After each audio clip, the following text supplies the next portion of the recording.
Well, my wife has decided that these pruning shears need to be sharp. These are all hand pruners. Good Lord, that has been left in the rain somewhere. So I'll start by taking this one apart if I can. Yep. Maybe this one.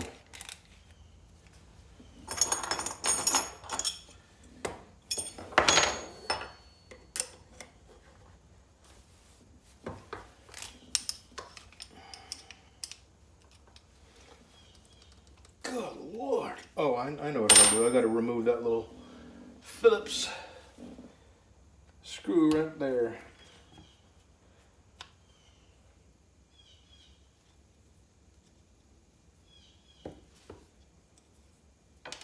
I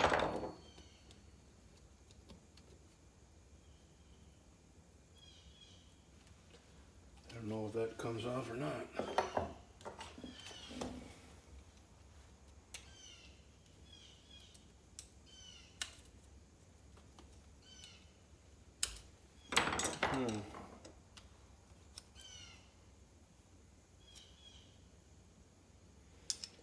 Let's see.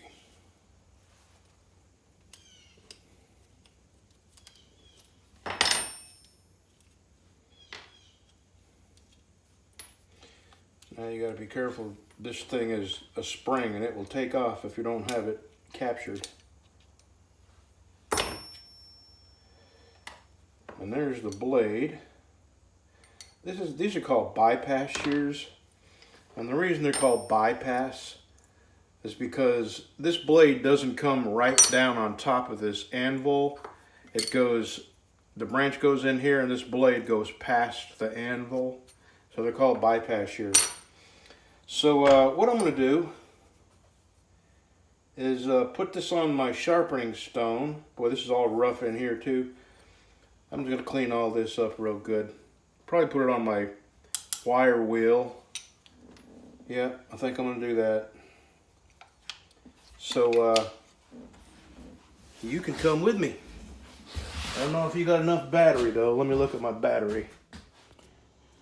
Okay, I wire brushed all these, cleaned them up, all the mating surfaces, and I got the rust off of the spring. Now I got the blade over here, and I got my diamond sharpener. I'm going to put an edge on it and then oil it up and put them back together.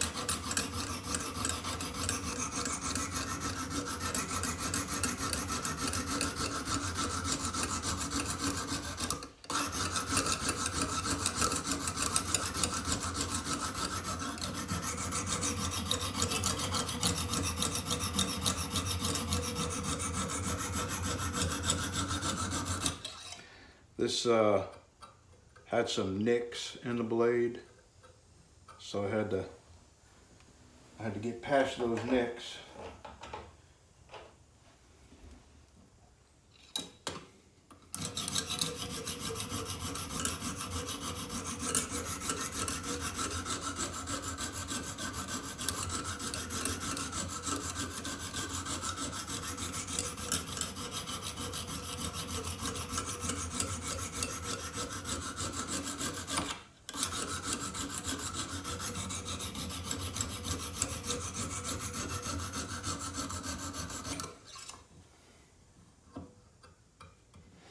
It does have a bit of a burr that I'll have to take off, probably on my buffer.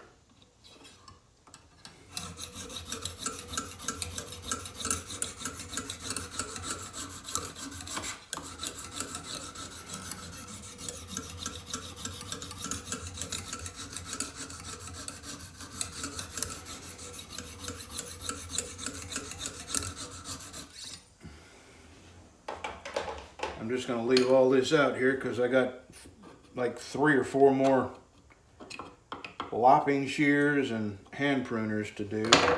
So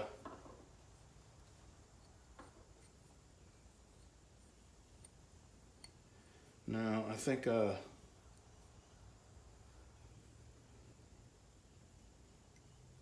going to try my stropping thing. I don't know why I can't speak today. I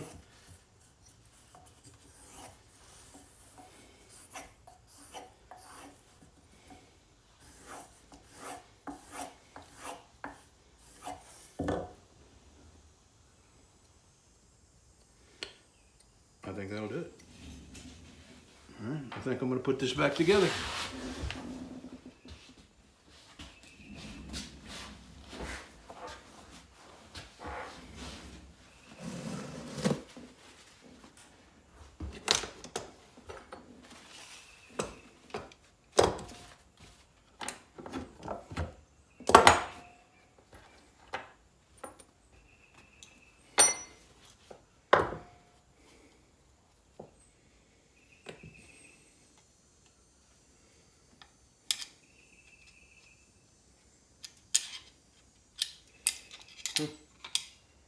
There we go.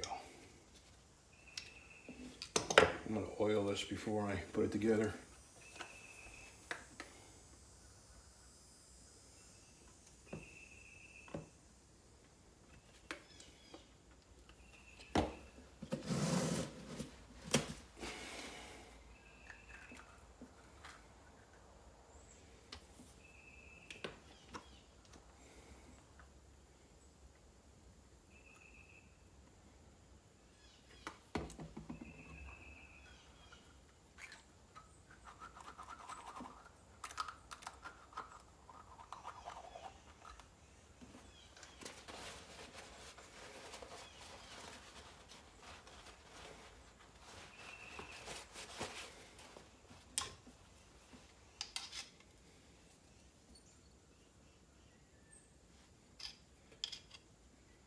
All right, how's this go?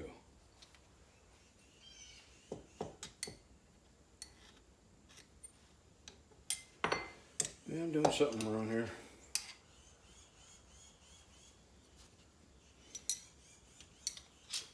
There we go.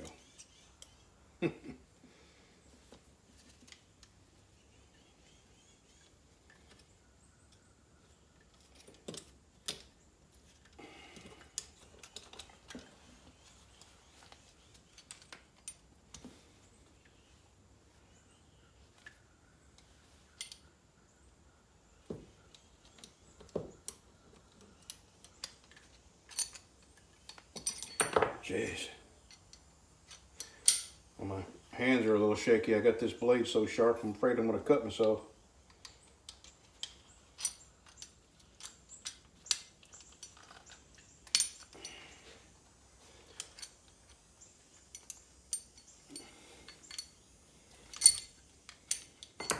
Good Lord.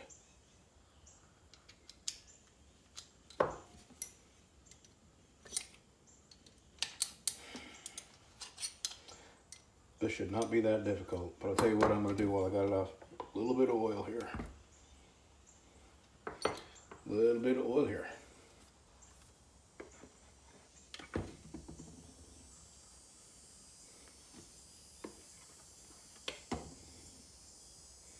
A little bit of oil here.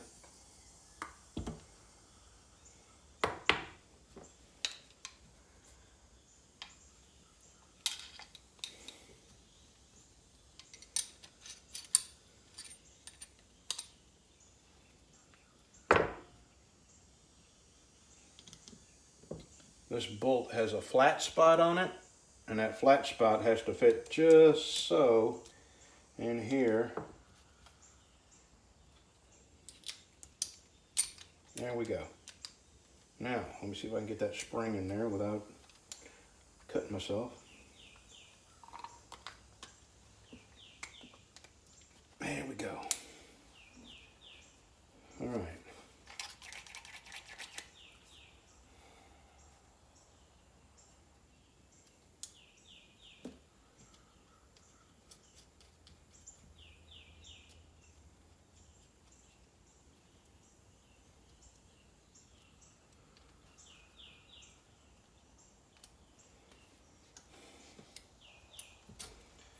may be doing this wrong.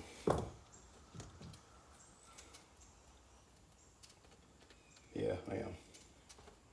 The nut goes on, and then I slide this thing over it. So what I'm going to do is tighten this up until it won't move, and then back it off.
Yeah, too much.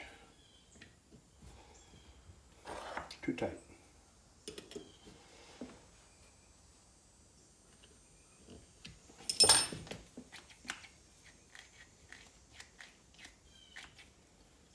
Still too tight.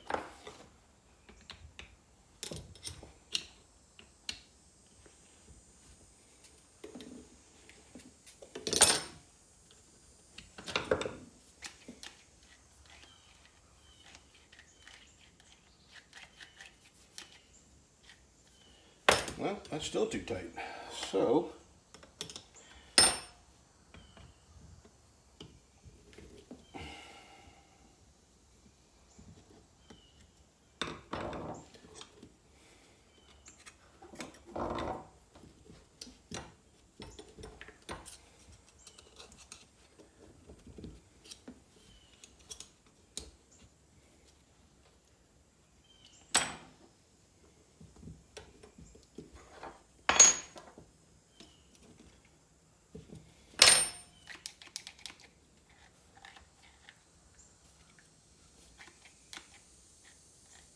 I might won't push it open that last little bit.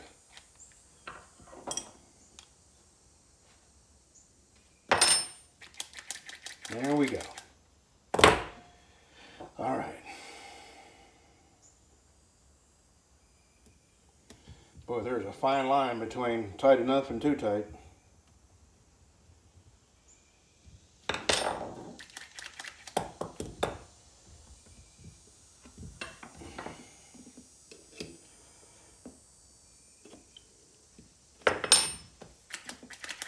Yep, all right, that's it. I'm gonna tighten it up for good. Okay, there's one down. Now, got another pair of fist guards, the exact same thing.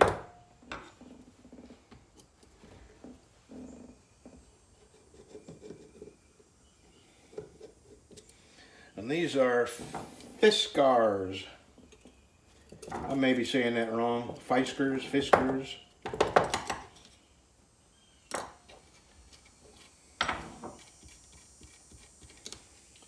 And I have found these to be some of the best. And they make replacement parts and everything. Alright, same thing. I'm going to take these into my buffing room. I got a wire wheel.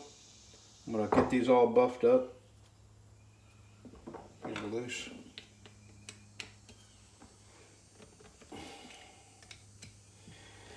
There's a model number right here.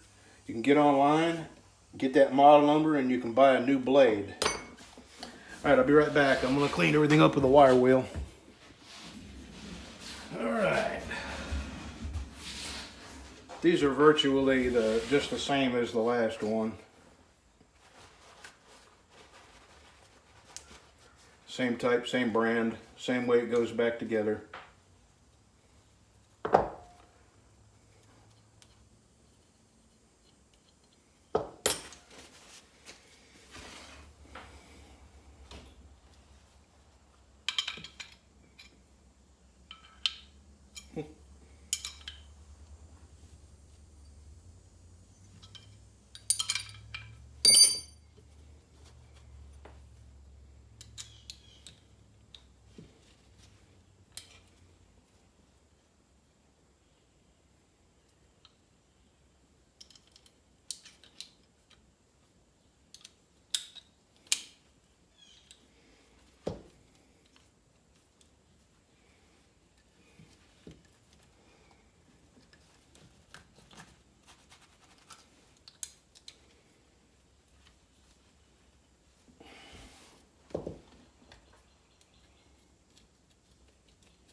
Cross-threaded.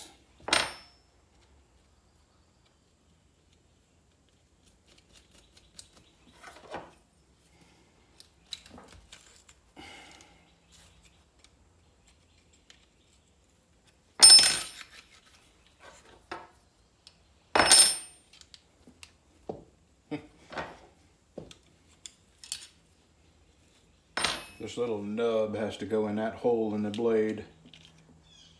There we go.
I think that'll work.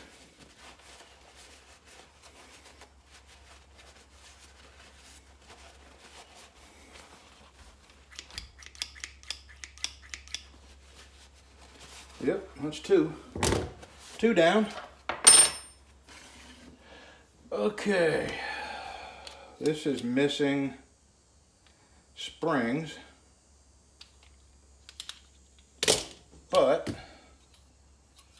this is so far gone, I'm not even going to attempt to fix it. But what I am going to do is take the spring out of here and see if it'll work in this.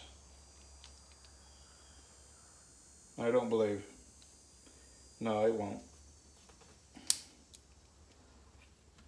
No. No. Okay, so maybe I will try to fix these then.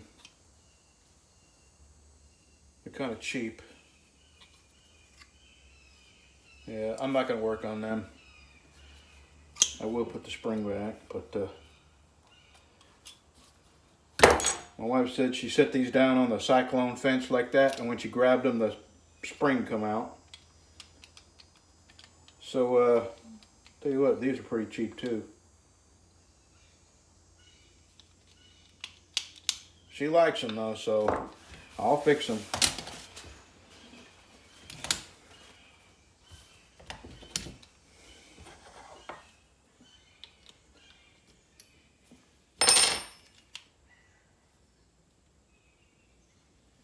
And let me find a socket to fit that. Maybe I got a pair of, here's a pair of pliers. Let me see if I can get them in there.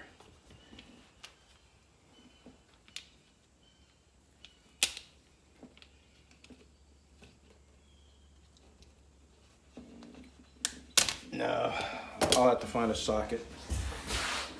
Be right back.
I got them apart. I'm going to go into my other room and wire brush the crap out of these because they are really rusty. I'll be right back. This is, they're really cheap, and when I wire brushed it off, I figured out why. The country of origin is right there. It begins with a C and ends with a Ina.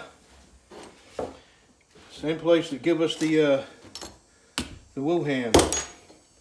So what I'm going to do is try to smooth out some of these rough edges here.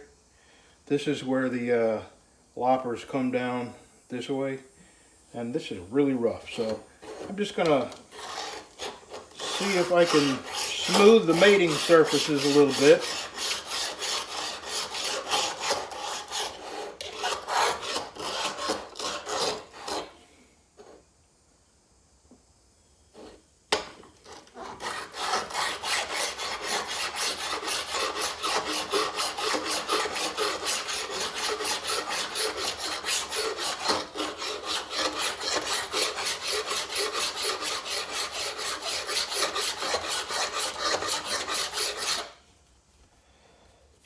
Yeah.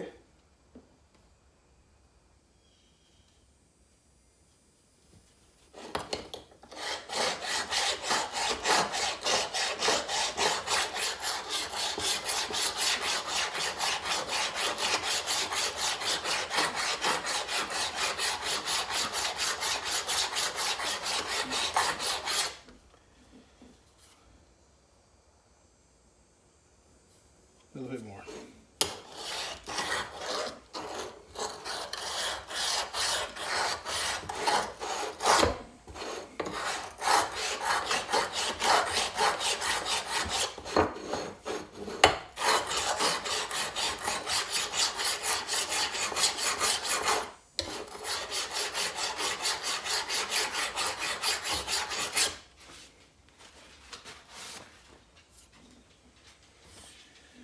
All right, there's one.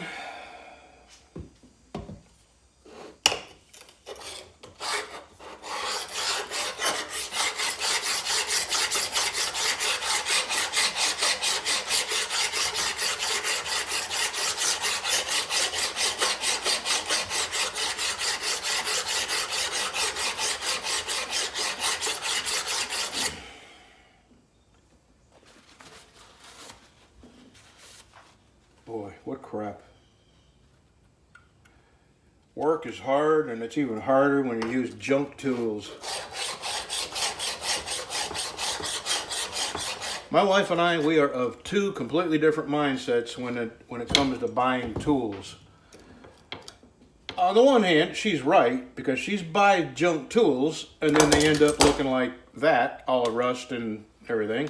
And I buy good tools, and I take care of them for the rest of my life. I guess if you want to throw them away and buy them again, you know, buy junk tools. But we have definitely got two different mindsets when it comes to tools.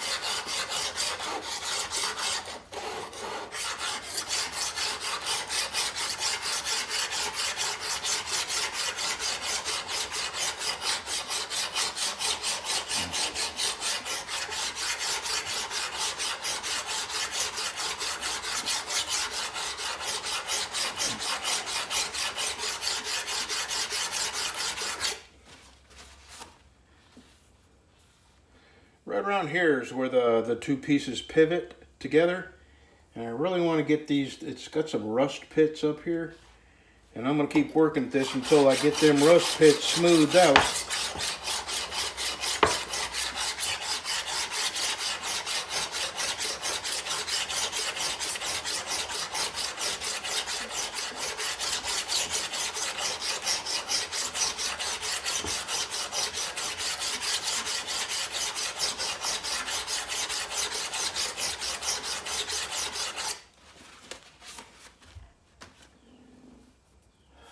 Almost there.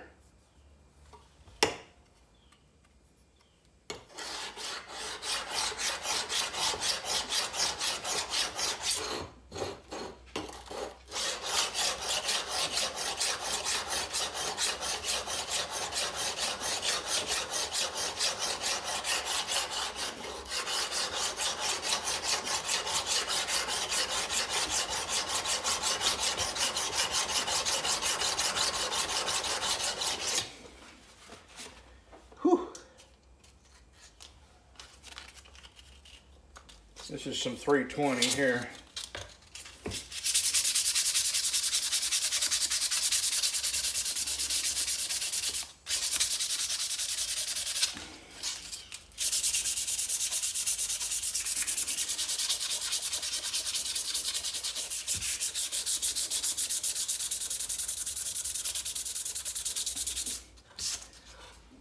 All right, I'm gonna sharpen this. It's got some deep nicks in it, so I'm gonna have to sharpen it past the nicks.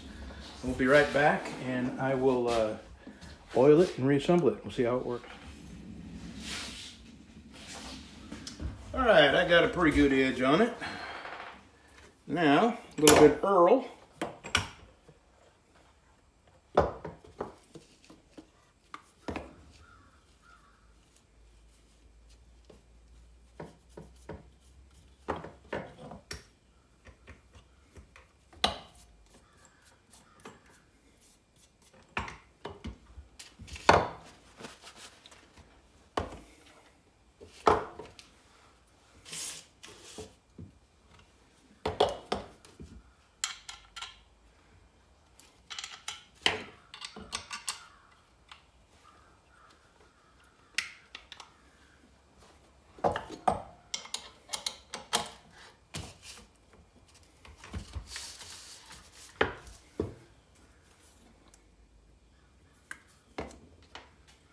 A lock washer. Isn't that something? A lock washer on a pair of lopping shears. Just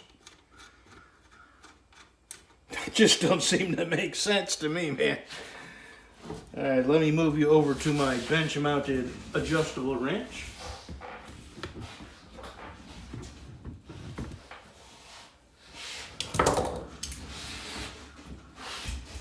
Yeah, a lock washer. That's just funny.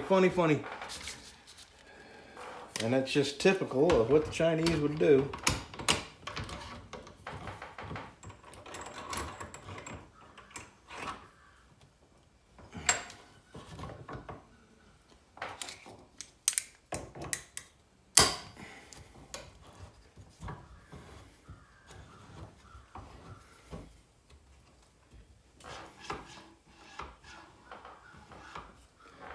I think I'm gonna leave it right there.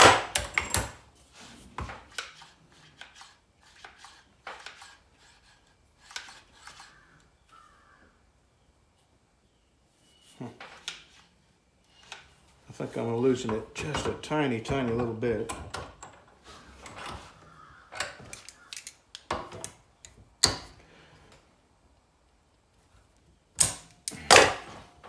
Yep, that's perfect. All right, one more.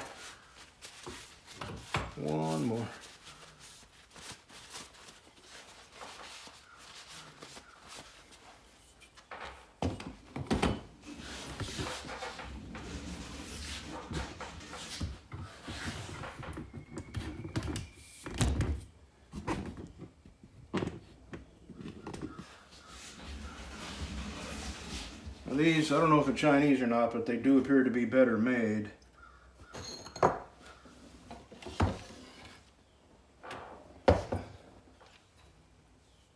I would bet money they're Chinese. We will know in a minute. Well, same thing. I got to put this in my vise to get that undone. And then I'll clean them up and we'll be back. All right, last pair. I got them all cleaned up. These ain't too bad. I am going to put a new edge. Oh yeah, they're bad. You see how the edge has been bent over?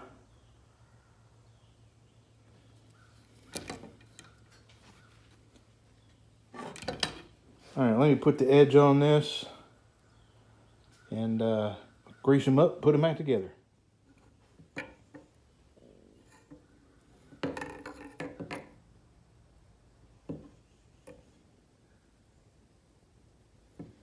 All right, let us put this together.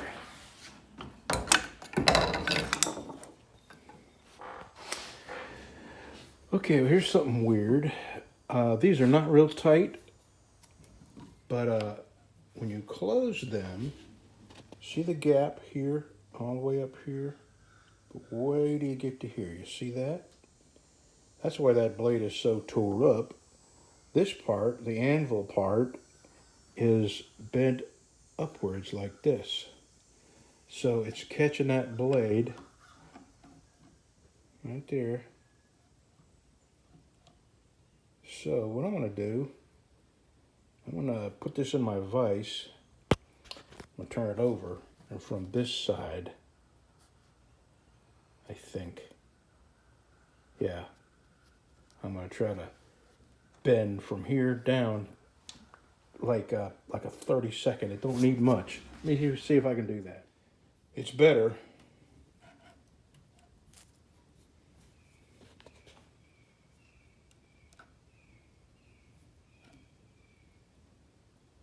It's just that one little area right here. Right here. I'm going to leave it.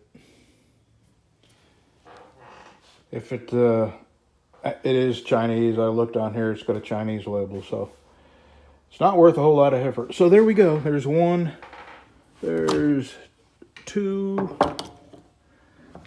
there's three,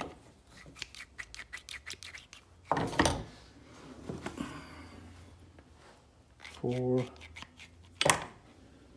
and there's the one she likes, but the spring broke, or spring disappeared.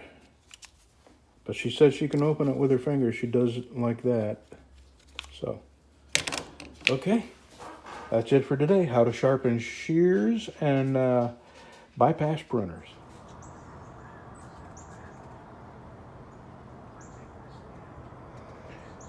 We still have about a dozen hummingbirds, and I believe they're passing through. These are new hummingbirds, and the reason I think that is because they keep hitting these fake flowers over here. And all the hummingbirds that have stayed around here know that those are fake flowers and they don't bother with them. And these new hummingbirds are leery of the dogs. And hummingbirds that have stayed around here, they're not concerned about the dogs in the least. And this was a gag gift from Salty Shellback, but me and the dogs have gotten more use out of this. You taking a nap? It's a cold Sunday morning. Feels pretty good though. It's like 63 or 64. And I'm gonna drink my last cup of coffee and go to my shop. Here, while I'm thinking about it, here's one more thing, weird thing that happens. Not terribly often, but often enough where I have to scratch my head. I constantly, well, not constantly, fairly frequently find myself subscribed to the most bizarre channels that I would have no interest in, but I would find completely uninteresting, like meditation and yoga and that kind of crap. And I find myself subscribed to that crap. I mean, it's on my YouTube, my subscription feed, and it shows me subscribed to it. And there's no way on earth I would subscribe to anything. You know, you may find that interesting, but I absolutely would not in a million years find that interesting, and certainly wouldn't find it interesting enough to waste a subscription to it. And this happens more and more often now, where I find myself subscribed to bizarre channels that I have no interest in whatsoever. And I don't know if that's happening to anybody else too, but it's happening to me.